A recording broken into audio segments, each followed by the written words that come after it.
j'en ai définitivement la conviction. L'avenir est dans la solidarité, l'avenir c'est de coopérer, l'avenir c'est de construire le libre développement de chacune et chacun en respectant le bien commun.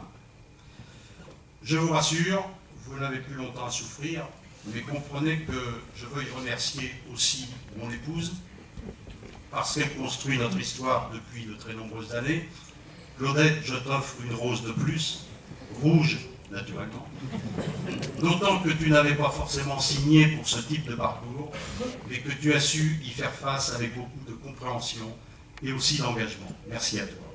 Merci à ma fille Valérie, venue par un heureux hasard, en cette période depuis les États-Unis, et qui, je le pense, a eu à subir quelques conséquences du militantisme de son père. Je regarde sa tête, c'est oui. Merci à mes belles-filles, attentives, et surtout qu'elles le restent. À mes gens, très sympas. Avec une grosse bise à mes petits-enfants. Il est largement temps de conclure, mais je m'aperçois, d'ailleurs vous allez vous en douter, que celles et ceux qui me connaissent bien et ont participé à beaucoup de mes réunions publiques s'inquiètent et sont en train de se dire, probablement il n'est pas dans son assiette, il y a quelque chose qui ne va pas. Oui, je n'ai pas répété pour la 1001e fois, mais ça va arriver, que l'argent coule à flot.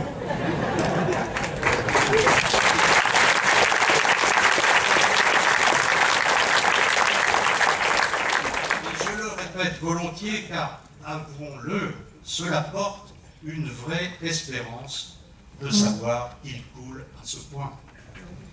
Oui, je n'ai pas cité George Sand. Il est impossible, vraiment impossible, que je termine sans elle, une berrichonne, une républicaine, qui disait elle-même qu'elle avait la religion de l'égalité.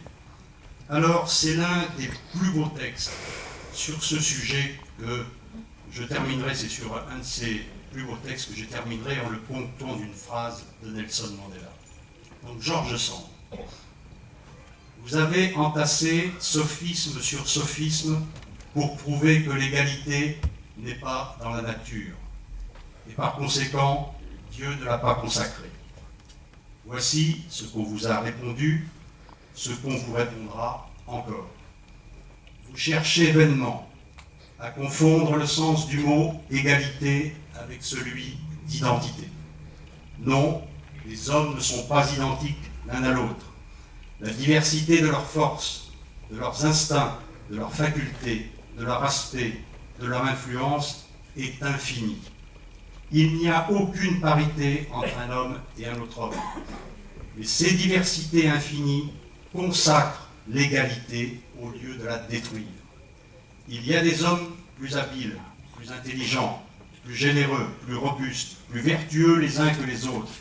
Il n'y a aucun homme qui, par le fait de sa supériorité naturelle, soit créé pour détruire la liberté d'un autre homme et pour renier le lien de fraternité qui unit le plus faible au plus fort, le plus infirme au plus sain, le plus borné au plus intelligent. Une grande intelligence crée des devoirs plus grands à l'homme qui a reçu du ciel ce don sacré d'instruire et d'améliorer les autres, mais elle ne lui donne point des droits plus larges. Et comme la récompense du mérite n'est pas l'argent, comme l'homme intelligent n'a pas des besoins physiques différents de ceux des autres hommes, il n'y a aucune raison pour que cet homme devienne l'oppresseur, le maître et par conséquent l'ennemi de ses semblables. Fin de citation. C'est beau. La conclusion, elle est tout simplement de Nelson Mandela, il savait de quoi il parlait. Cela semble toujours impossible jusqu'à ce qu'on le fasse. Merci à vous.